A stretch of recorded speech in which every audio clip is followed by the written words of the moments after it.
Okay, hi everybody, and welcome to our Lunch and Learn.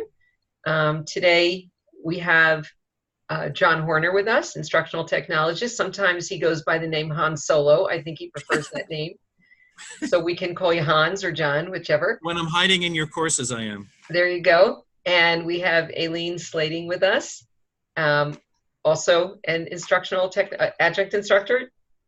Not this year, previous, okay. But. So they're going to give us a presentation on Moodle Tools, which we can all use. So we'd love to hear what you have to say. Thank you for coming. Thank you. So Jamie, thanks very much for sort of kicking this off, and Cheryl, you as well. Jamie, you had given us a list of items to cover, so we're just going to go through that list. But again, at any point, if you need us to stop and clarify or answer any questions, please don't hesitate to jump in. So let me start by sharing my screen. Can everyone see that all right? Yeah. Okay, so you're seeing my demo page? Yep. Okay, great. Okay, so one of the first items on the question list was about adding spaces between paragraphs. I'm not quite sure about the details of this question, but I will review some formatting options within, say, like a text box, or in this case, I'll demonstrate just with an assignment. So in any course, in order to edit something, just a quick reminder, you'll go to the gear wheel and turn editing on. This will allow you to edit any items on the page, and click edit and edit settings. Okay. So here I have just the lorem ipsum dolor, the throw-in text. Here I copied and pasted. So in this case, let's just say I copied and pasted some bullets, and maybe I wanted to add a space or separate these two bullets here. I can click enter, and I still have a bullet, but this toolbar is going to be the key thing that's going to give you control over everything. Say you didn't want that bullet, you would just unselect it. Say that you didn't like any of this, you can click this Show Hide Advanced buttons. This gives you some more options. And this item here is to clear formatting. So by clicking that, let's go back. If there were any formatting, let's give it bold. If there were any formatting, it would undo it. So that's going to be, if you copy and paste something maybe from Word and it comes in looking a little junky or it's not what you want, this is going to be the item that you can clear that with. Another sort of trick, I'll say this as a trick. I wouldn't say it's a method, but we'll call it a trick. So let's say let me see if I can do it. Let's say you have this big long paragraph and you don't like this space, you don't like how the lines are spaced. You can highlight it, what you want to change, and go up to paragraph styles. Click paragraph styles, go to pre-formatted. This will change it and you won't like how it looks. It becomes something that doesn't make sense to you, but change it again to paragraph and it compresses that extra space that happened there. So that's just a little trick. And within that same, this is just a friendly reminder, in that same area, you have styles that will indicate how the text will read with a screen reader. So for instance, you have a heading. You can click that. It'll do it for the entire line. So let me undo that for a second. Let me make that one. And there you have a heading, or you can change it to a smaller heading, but that gives you a little more ability to change the font there. So that is that one. Is there anything else I can cover while I'm here on this section? I just have a question, Yeah. Aileen, about the clear formatting. To go back to Yeah. that, when you clear formatting, Yeah. it clears everything from the time you pasted in or just the last thing that you did? Just what you have highlighted. So let me see if I can give an example. I'm going to copy paste something. So this was, right, okay, so let's try this one. So these were bullets that I had in Word. Let's say I want to keep this. I've highlighted just the bullets that didn't translate, and it's not working. Let's see. I guess because it's at a font. So let's try something that's bold. Let me try something that's bold.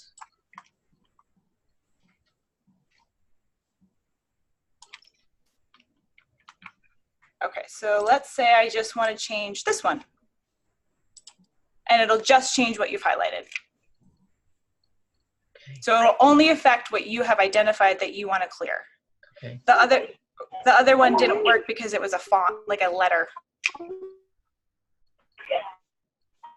So will it clear italicized and underline, or so it's not just, so it's any kind of formatting?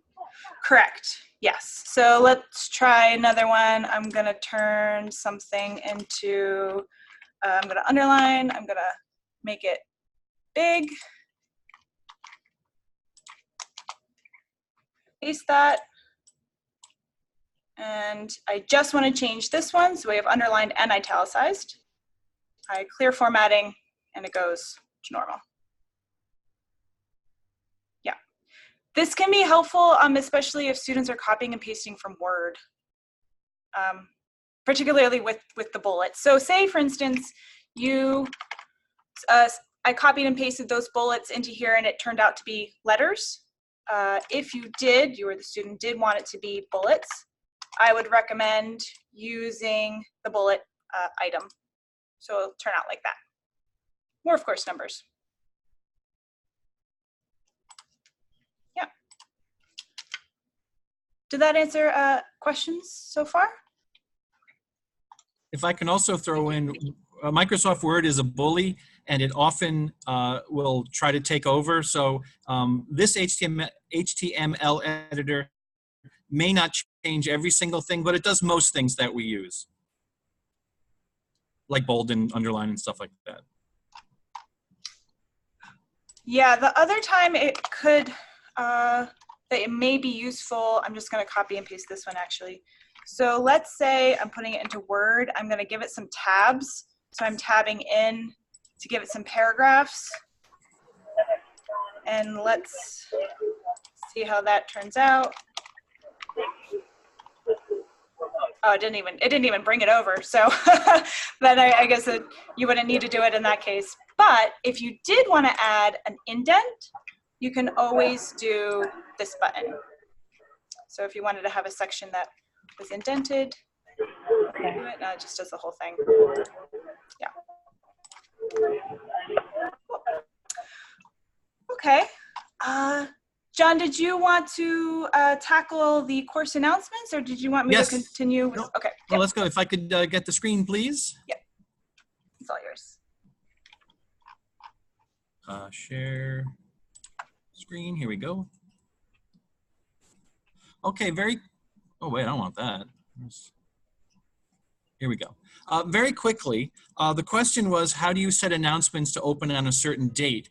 And this is really helpful. You could even set it for your whole class. Maybe every Monday you have an announcement that comes up to tell the students what to do. Now, the announcement form shows up in every single course. It's by default. It used to be called News Forum for those of you who were here when I started. It was called News Forum. You can't remove it. We changed it. Well, they changed it. You can't remove it. You can hide it if you want, or you can ignore it, but it's always there. So by default, it's in this first section. I use tab viewing like all of your courses do as well, but it shows up at the top. And if you want to set something for a future release, what you do is you simply go to the announcements, and all students are forced to get these. It's a forced subscription for this particular one, no matter what else the students, however they get their their email digests or one by one, this is always a forced description. So to set it as a few, and by the way, I've tested this recently because previous versions of Moodle, this was a little clunky. Sometimes I didn't get it to work right, but I believe it's working perfectly now. We simply add a topic, just like we would with any forum. I'm just going to say testing and spell it wrong. Here's my message. And then I'm going to go down here, and this is when I could tell it when to open up. Right now, it's going to immediately, or I think within an hour, it's going to be sent out because you have an hour to edit it like forums. But if I want to make sure that it goes out like next week on Thursday, I can pick the 17th, and then I could have it set just, I don't even have to have it set, just stay open forever. And it will only go out on the 17th. Even though you put a time, it's not always the right time because it only goes out when Moodle schedules things to go out. So put it close. Like if you want it to go out in the beginning of the day, just set it early in the day like that. And it will certainly get there within a few hours of when you say it to post. Now, this once again is used if you want all students to get something, and it also shows up all the time in the forum, the announcements forum anyway. So if I go back to it, you'll see it there. Oh, I should have shown you that real quick. Notice how these are grayed out? It means they haven't been released yet. They're still coming in the future, which is why they're not available yet. So I can see it because I'm the instructor. Oh, sorry, John, could I just add one more point? Also Please. on that page, not only that the fact that they're grayed out, but there's the little calendar icon. I think that's what, right, yep, that. Yeah, so when you hover over that, it will give you an indication as to when it will become visible. Yeah, that's a great point. Do you have to click enable? Do you have to click what? Enable. I saw the box was checked for enable. Let me try again. Yes, because then you're telling it to start on this time. Okay. Yeah. Thank you. Oh, I'm sorry. Yes, you have to have the box clicked for enable. By default, it is not. And this one, I want it to open at a certain time, but I don't want it to close, so I'm just not going to leave. I'm not going to enable this one. Thank you. That's a good point. One other thing that's kind of interesting is that we're going to get to blocks in a second, but I just want to throw this out at you. There is a block that I use once it goes to it. Right here, you'll see that my texts, my forum posts do show up here. So that's kind of a nice thing if you just want to quickly see what you've done or anything. They will show up here as well. And if they're open for students, I'm the instructor, so I can see them. The students won't see them until they open up. That was just a little aside. Any questions about the announcement block? It can be very helpful, especially when you set up your course in the beginning. Okay, let's see what's next. I think we have groups next. Everyone good? Can I move on to groups? Yep. Okay. Groups can be really powerful, and I would like to show you an example of how they could be used. The first thing we have to do is create the groups. Now, in my example here, I have 4 questions for this week, and I'd like a quarter of the students to answer each of the questions. Maybe there's too many students in my class. I don't want them all answering the same question. You may also notice that sometimes certain students wait until everyone else has given good answers and then they just jump in and reiterate the same thing. I don't want that. So I'm going to give them each an individual question. So up in administration, I'm going to go to users, and that's where groups are. So users and groups.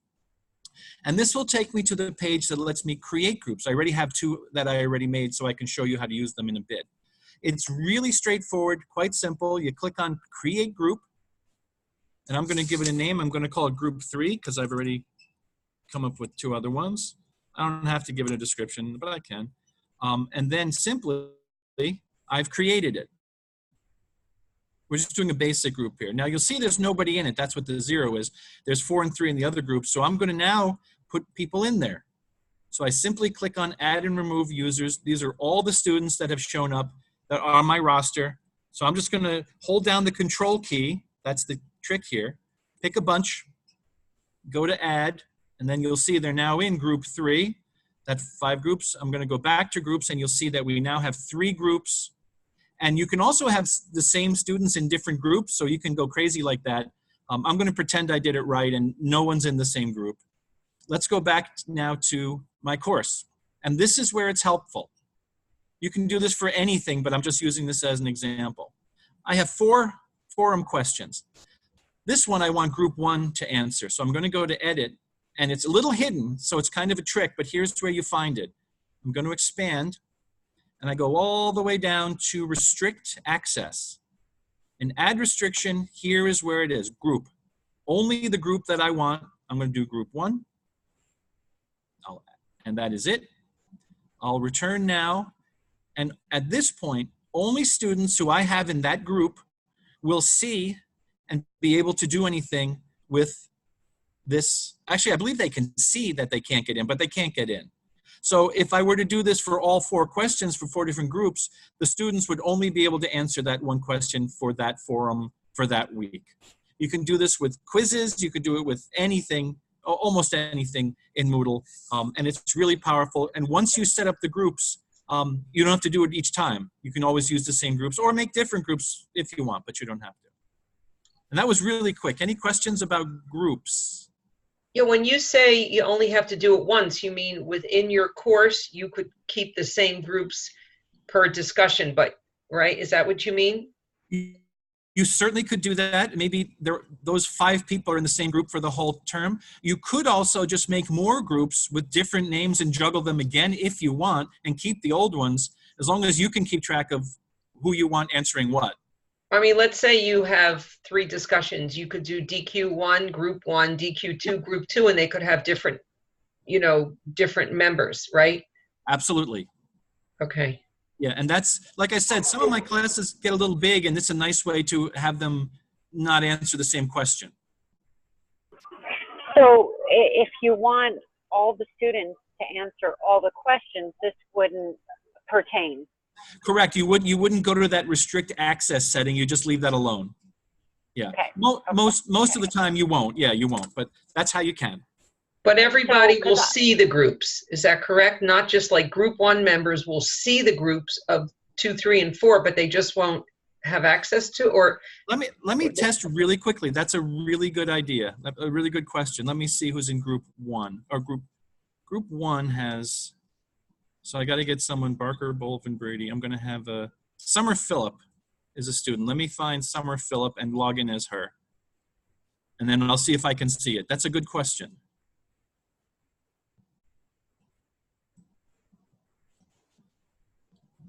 And here she is.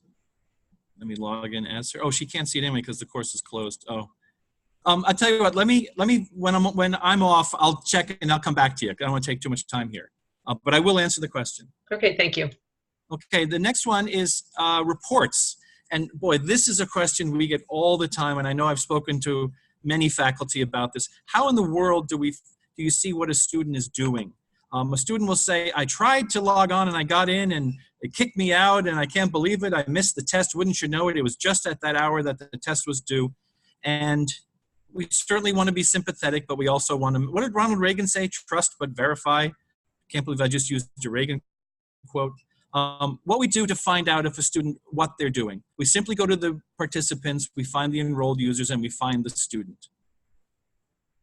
And in my course here, we're just going to pick on Carly. And this is what page shows up. Here is the key to all of this. You can look at the grades, and that's helpful. There's a number of things which show what she has looked at, which is kind of neat. If you just want to make sure that students are keeping up with what they're looking at, what they're not looking at, that's kind of cool. But here's the big one, and this is the key. This all logs. Today's logs is the same thing. It's only for today, but all logs tells us everything. And when we click on all logs, we see every click that Carly has made. And I want to emphasize really quickly that it's clicks. It's not time on the page. We have no idea if Carly only clicks and what she has done. And that's important because when you're thinking about participation, this is the only thing we can really measure. But anyway, this tells you everything that Carly has done. This is a key one. The submission has been submitted. If a student says I submitted it, you can see that they actually did. Now you should see it on your end, but I'm just saying this will or submission created has been uploaded. These are all really important things to know. If a student says I submitted it and they give you an approximate time and you find they weren't even there or they didn't submit it, that tells you the information you need to know. We've also found out that sometimes students just mistakenly, we see that they're on the page, like they viewed the page, but they didn't submit anything. So it is certainly possible they thought they did and they didn't. Of course, that's up to you what to do with that information. But this is the key to everything. But I want to also make it clear that it doesn't tell us every single thing. We had a student recently in a course who said, it didn't take any of my quiz questions. I submitted them and it didn't take them. This won't tell you the questions, like it doesn't say question 1 of quiz 3 was submitted. It doesn't say that specifically. I saw that she was in the quiz, but that's all that I could see, and I saw that she submitted it. But it doesn't get into complete detail like that. But I'd say for 90% of the stuff that we have to do, this is the key right here. This all logs. This tells us most everything we need to know. And by the way, I'm throwing this out there too, and I know a lot of you know this. If you just want to have an outside arbiter and you want to tell the student, I'm going to ask the help folk, the tech support folks, if they can look at it, let us be the bad people. And I can gently say, I had this 2 weeks ago. I saw that you were on the page, but you didn't submit it. Perhaps you didn't realize you had to click a certain button. I can put it nicely, but still support what we both know really happened. So please ask us if we can do that, because you're not the bad guy, then we are, and that's perfectly fine. Any questions about the logs? They're very helpful, and like I said, ask us if we can help. Cool. Let me stop share, and there we go. Okay, thanks, John. Sure. So next on the list, reviewing some uncommon settings for creating discussions and assignments. Let me share my screen once again. So as John mentioned earlier, there's the announcements forum, which is a forced subscription, meaning students don't have a choice. They are automatically subscribed and they cannot unsubscribe. But there are several other types of forums. There's a standard forum and the Q&A forum. With a standard forum, it'll be without restrictions. Somebody can post, somebody can reply. They don't need to do anything first. So here's an example with that. But with a Q&A forum, and I'll show you how you can create this setting. With a Q&A forum, the instructor, their first thread will have to be a question. And students cannot see any other posts until they answer this question. So I'm gonna log in as another user for a second.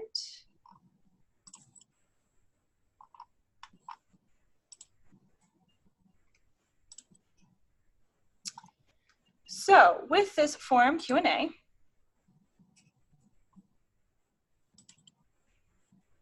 I need to answer this question. I don't have any other non-people, but I would need to answer this question in order to see any other. Is this correct? Let me double check.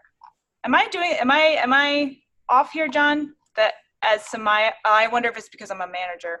I think that throws it off. Oh, darn. Okay. For anybody who does not have all-seeing eyes, that they should not be able to see that. They would have to post first before they would be able to see my response. So as the student, they would need to click reply. And once they reply, they would be able to see any other responses to that initial question. The good thing about this is, if it is a specific question, students will have to provide their own answers before getting any hints from other students. The bad thing is it can create a very long thread. So just be aware of that. The one other thing that I wanted to show you with forums is that you can rate them. And by rating them, that's more or less giving them a grade. So you could count that as participation, you could count that as homework, what have you. So let's say you've got a regular forum. Here's my student. As the instructor, I can go in, I can say, well, you did it, but it wasn't that good. We'll give you a 5. And that would be her grade.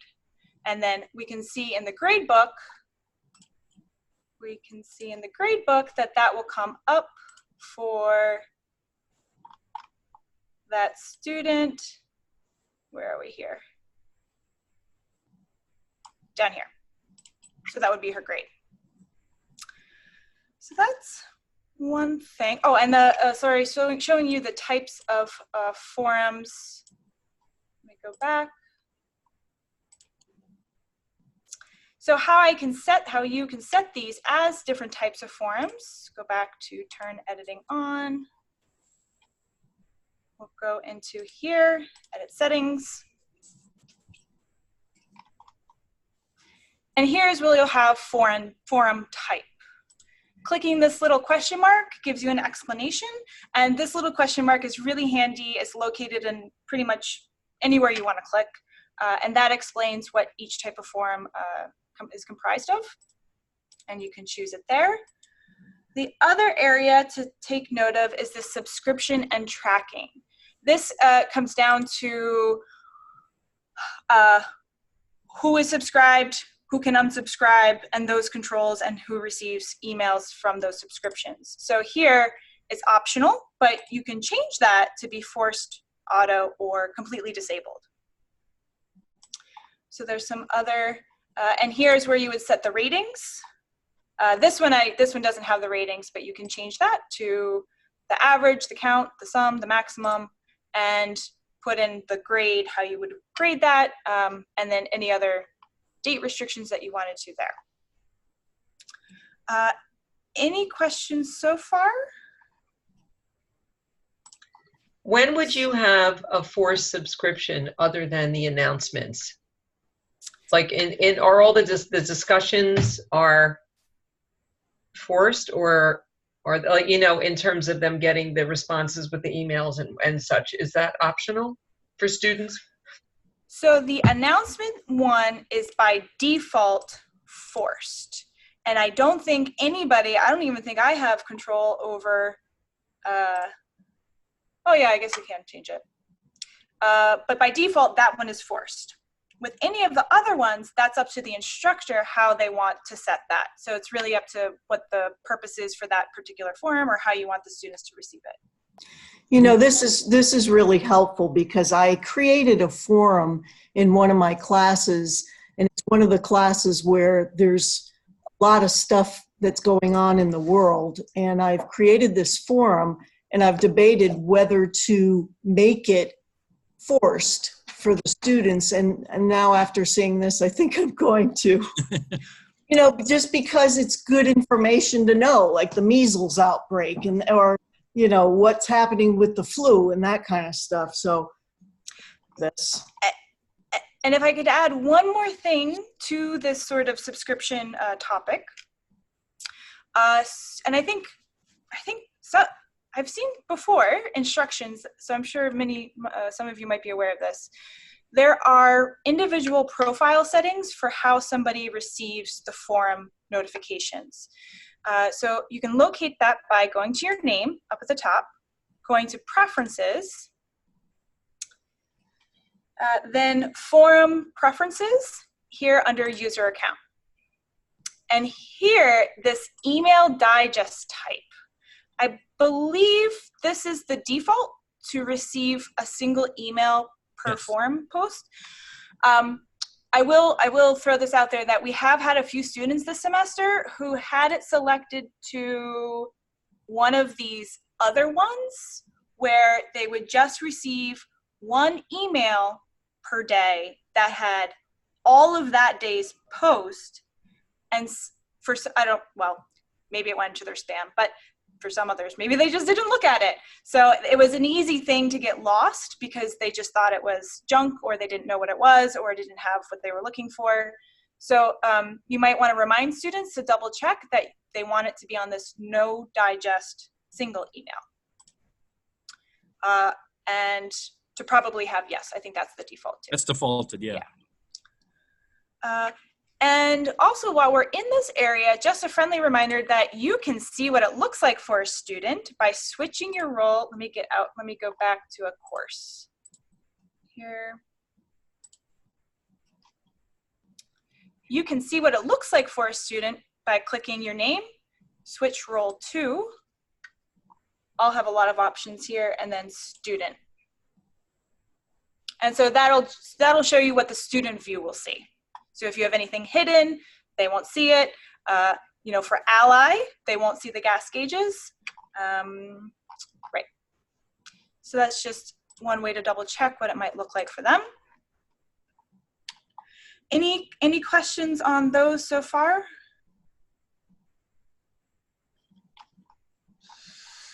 All right, for assignments, let me go back,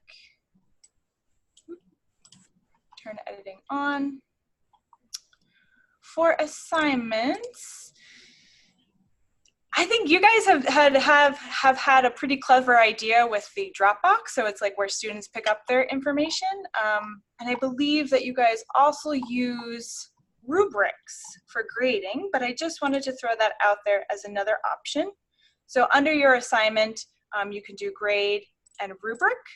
And the next page, it'll ask you if you want to use a template, one that currently exists, or you can create one. That's an option.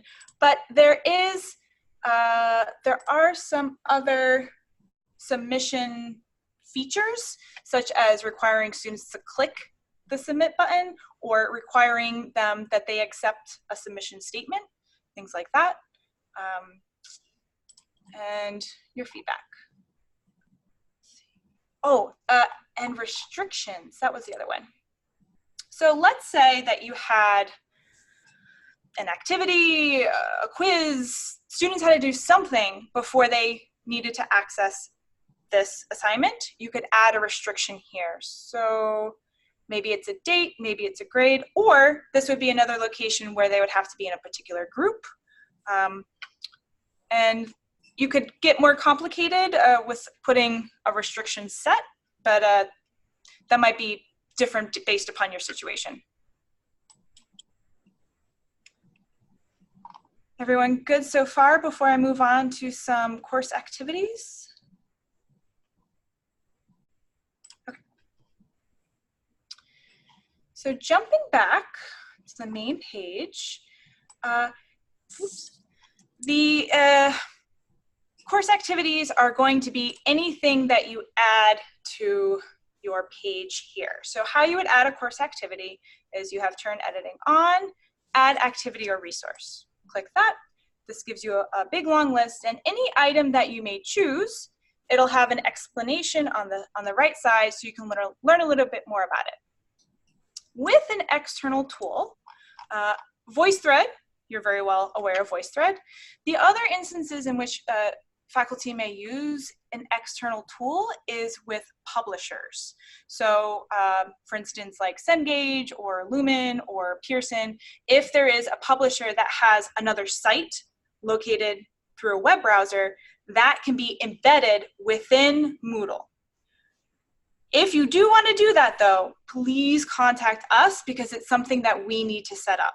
And there are sometimes some hurdles to get over. So if that is something that you're interested in, just contact us. For the file. Excuse me one second. Sorry, yeah. Sure. I have a question related to VoiceThread, and I'm not sure if it's a function of Moodle or it's a function of VoiceThread. Mm-hmm. And that is, I've noticed it probably in the last year or so. I would go in there when I was, doing the VoiceThread, whether it was an assignment builder or course view, and I would put in specific instructions for the student that would show up when the student clicked on VoiceThread and they don't anymore. Because there's that little text box that opens up in VoiceThread when you're when you go into edit settings. Oh, okay. Can I ask a question? Was it like text under the description here? No, it was when the student actually clicked on VoiceThread, they would see directions that would say to them, please go to, week 5 tab, instructions. And now that doesn't appear anymore. So I just wondered what happened, what made it go away. I'm wondering if that might have been something that changed with upgraded versions. John, do you have any idea? That's what I was thinking, but I'm not entirely sure of what the students see when they click on. So you're saying it was somewhere, if you can see my cursor, somewhere kind of in here or between these? It was related to assignment builder. They don't see anything with course view except the place for them to upload their voice thread. But it was related to assignment builder when they were actually uploading a voice thread, and they weren't going to be, it wasn't going to be a voice thread discussion. It was just an assignment. Oh, I wonder if, I'm just going to use an assignment as an example. So it could be, might it be? No, it wasn't in there. It was actually in voice thread. I don't know. I think I'd have to take a deeper look on that one, but Okay. I can certainly get back to you. Okay. Thank you. Yeah. So let's see, what else? We have, oh, a file. So a file, as it sounds, it's a file. Could be PowerPoint, PDF, whatever it is that you have, an image. The one thing to note with a file is that you can set it for how it appears for students. So in this case, it could force download. So when a student clicks it, it just automatically downloads. Or when a student, a student clicks it, it could be embedded in a window. So for instance, we have the embedded version. It would look something like so, if that's what you like. Or clicking this, and if you can, oops. That one, I might have changed that one.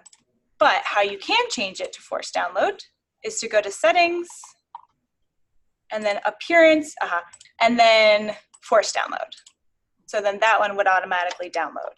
So then when students click it, it doesn't open, it just goes directly to their desktop or downloads folder.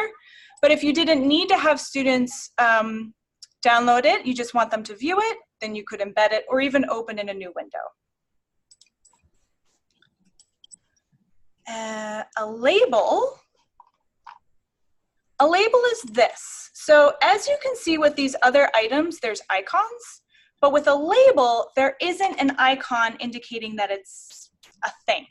So with a label, you can add text, you can add images or other media, but what's nice about it is that you can move it around as you can other things, but it's a nice way to sort of add information or add text without feeling like you have to add like an activity of some sort. If I can jump in, sometimes I'll use a label to say the following 4 things are due tomorrow or something like that. Yeah. So it'll just be sort of like a small bit of information. A page is more suitable for a larger amount of information. So in this case, it does have an icon, and it will open up on a separate page within the course. A label will only be visible on the main page. So when you click a page, you can include more information. You can embed things like an interactive Google map. You can embed a Google sheet. So here I just created something that I don't think is true, but in demonstration. And you can even embed Google Slides. So for example, this is a slide. You can make this bigger, of course. So I know that we're running very close to time, but to quickly show you how I did these, all 3 of these use code, but it's very simple. So you would go to Edit Settings. Oops, Edit Settings. Go down, make this bigger for you.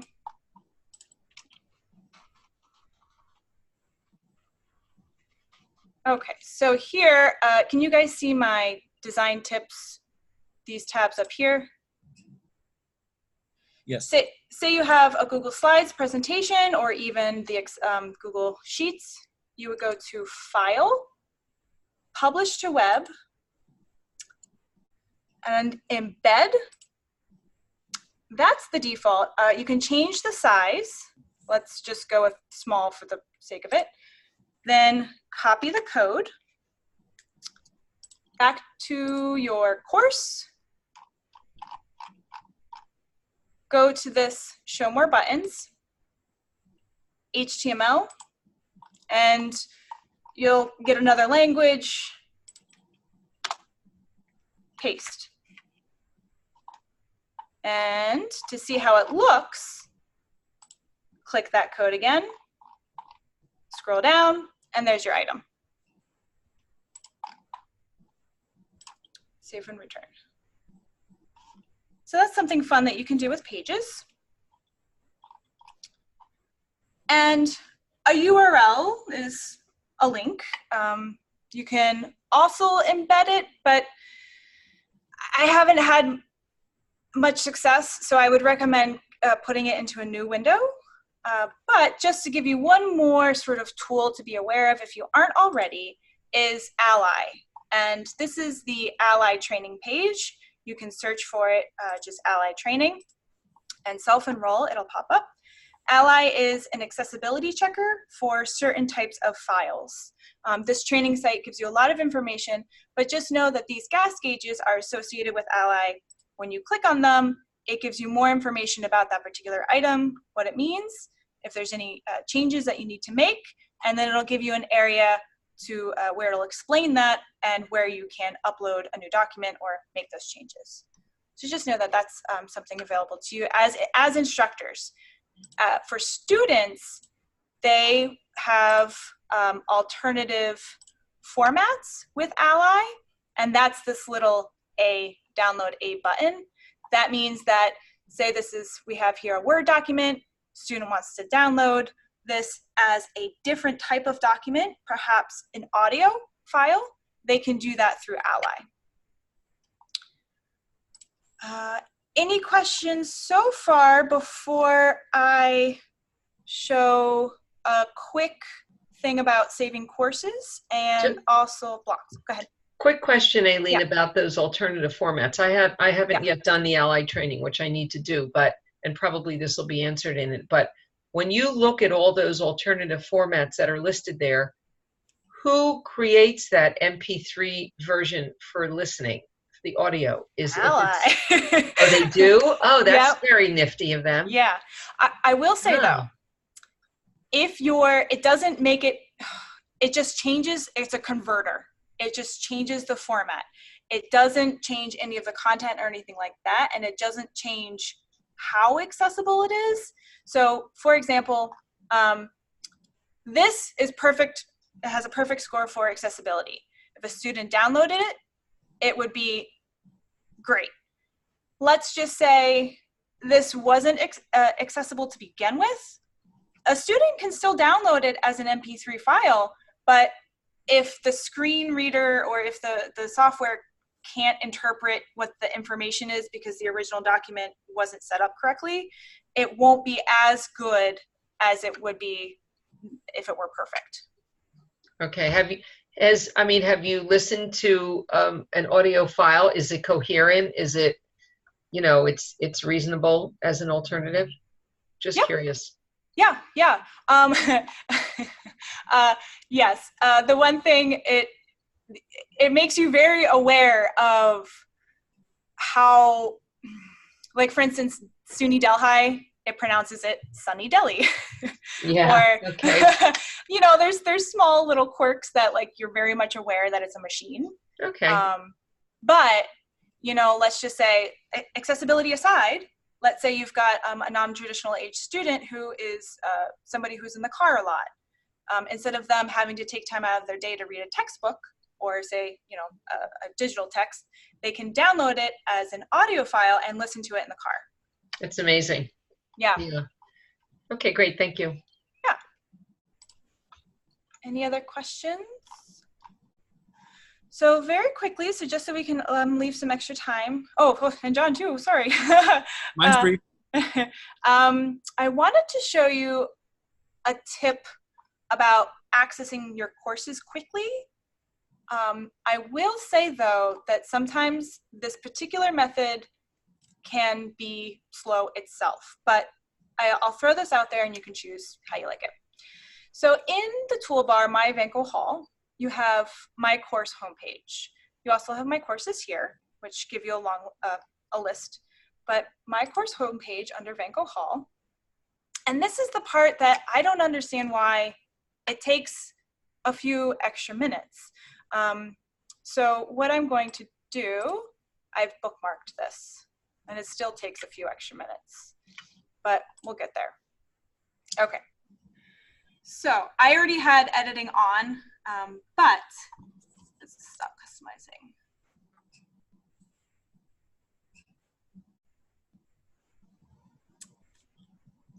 Here, you'll have your list of courses, and you have this. I'm going to have a big long list, but you'll have your list of courses.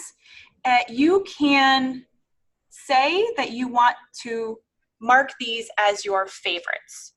So as soon as this stops customizing, there we go. So we could say that, let's see, I want to make this one a favorite. And I will add, this is an Australian product, so some of their spellings are of the Australian British spelling. So we want to make this one a favorite. And once you make an item or star an item as being a favorited item or course, it will be on your favorite list here. And you can actually, or what I've done is I've bookmarked this page. So instead of having to go to moodle.delhi.edu, I can simply click my course homepage and I'll have my favorited courses right there for me. The one caveat is that for whatever reason, this page takes a minute to load, but it saves you a few extra steps with clicking and searching.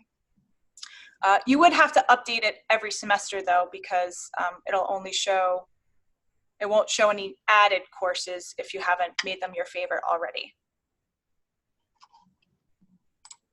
And just lastly, some blocks. So I have created here on the right-hand side a contact information block. And here I have my name as the instructor, and I also have information for the help desk. I think this is really helpful, not just for students to know, who is their instructor, where can they find information and quickly, but also it can be helpful for anybody else who needs to have access to that course. You can add blocks, and this block in particular, go back to turn editing on, by going down to, once you have editing on, add a block, and HTML.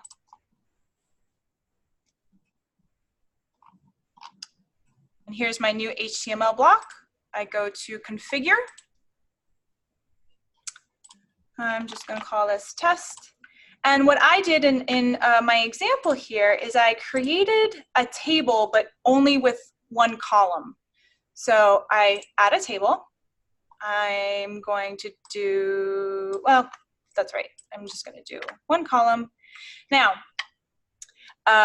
with the appearance, the theme default just means that it'll look like the rest of the page. But if you wanted to add a border, which still makes it accessible because the font is black, you can choose that. So let's say we want to put it around the table. We want to give it, I'm curious what dashed looks like.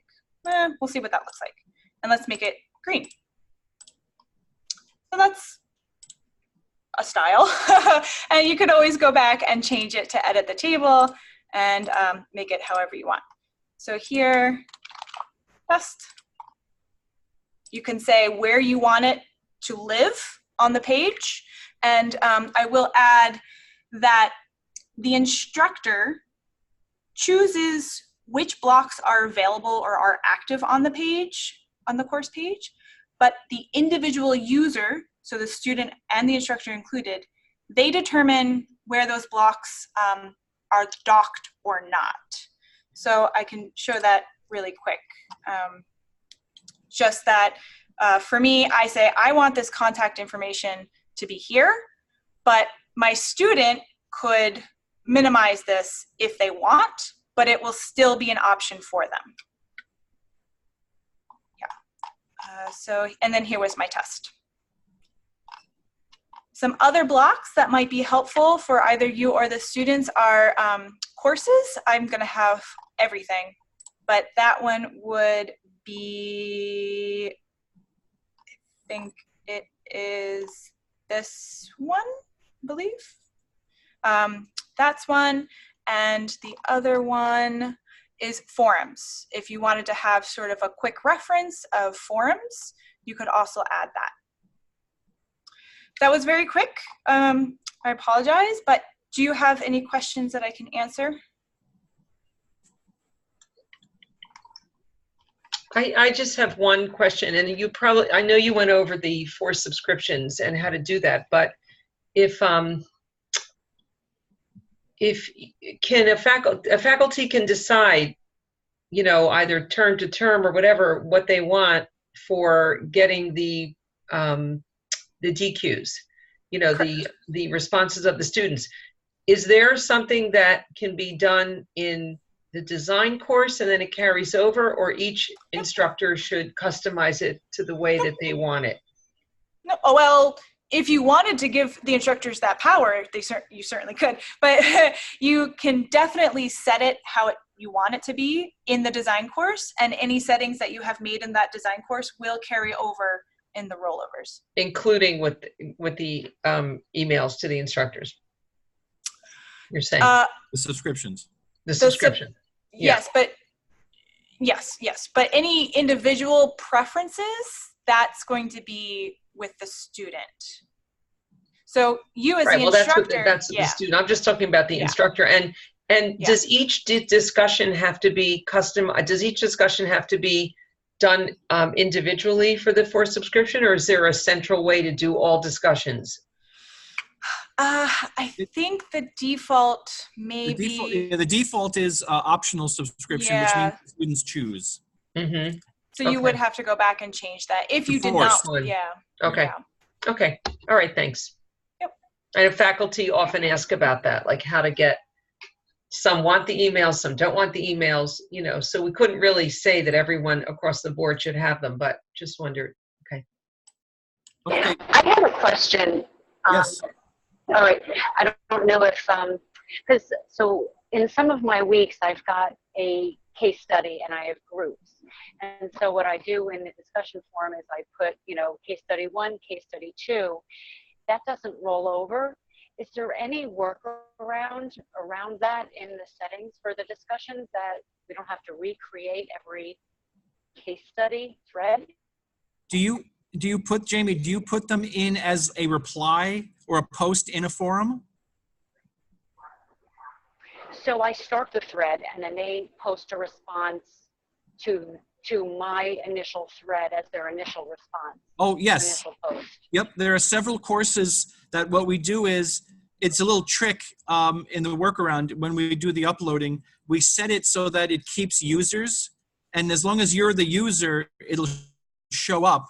And then it will show up. So if you could just tell me, you know, when it comes time again to do the uploads, tell me the course and I'll make sure that it's done properly. Okay, so then what's going to happen then is all the adjuncts in the other sections are going to have my name as the creator of that thread. I think it will, but if you put on top of it, please answer the following post or something, or read the following post, that should minimize that problem. So we'll just tell them, just disregard that. Yeah. Jamie Murphy has made that thread. Right. Okay, it'll save us a lot of time. We have a lot of there's a trick to do it, and we can do it. So please just, like I said, when it comes time, just tell me and we'll make it work. Okay, perfect. Thanks, John. Cool. And very briefly, we'll get done here. I just wanted to also throw in terms of blocks. The activities block is something I highly recommend because it shows for you everything you need to click on. And when you click on assignments, it shows all of them. For Turnitin, it shows all of them, like I just clicked on this. So you can get to something you want to very quickly. I tried to make this defaulted for every course, but I couldn't get it to work. But I would strongly recommend using the activities block. It saves a lot of time. Okay. And by the way, really quickly, there was one question that was asked that I didn't quite understand. It had to do with hiding or unhiding a drop-down menu. So if That was me. That was me. what was, I didn't understand. Okay. So when I was looking at the grade book and I finished grading whatever, a discussion or, yeah, it was actually the pickup box for the discussion. I clicked edit for that activity and I clicked unhide. But then when I went to the course, it still was hidden. So I was just wondering, what does that hide, unhide mean in the grade book compared to the course, the class? I think it's what the students will see in the grade book. So when they look at their grade book, they won't see the thing that's hidden, but it's still, I think you may have to hide it also in the topic area. So they won't see their grade or a grade. So that hides the grade. It doesn't have anything to do with the grade, the pickup box being Right, that's still viewed. visible until you hide that too. Okay. Yeah. So if I open it up in the class, that automatically opens up the grade, obviously. Okay. Okay. I believe that's correct, but we can test, but I believe that's correct. Yeah. All right. Thank you. Okay, cool. All right. Well, folks, we're just about at 1 o'clock, but are there any final questions? And always, please drop us a line if there's anything later that you think of. Thank you so much, John and Aileen. This was so helpful. Oh, great. We're not instructional designers, but we are getting great training, and it's really excellent. It's big help, really helpful hints and tips. Cool. Thank you so Absolutely. much. Yes, our pleasure. Thanks. Okay. Yes. Thanks a lot, John and Take Aileen. care, everybody. We'll Thanks, see you. Jamie, bye-bye. for organizing this. Bye-bye.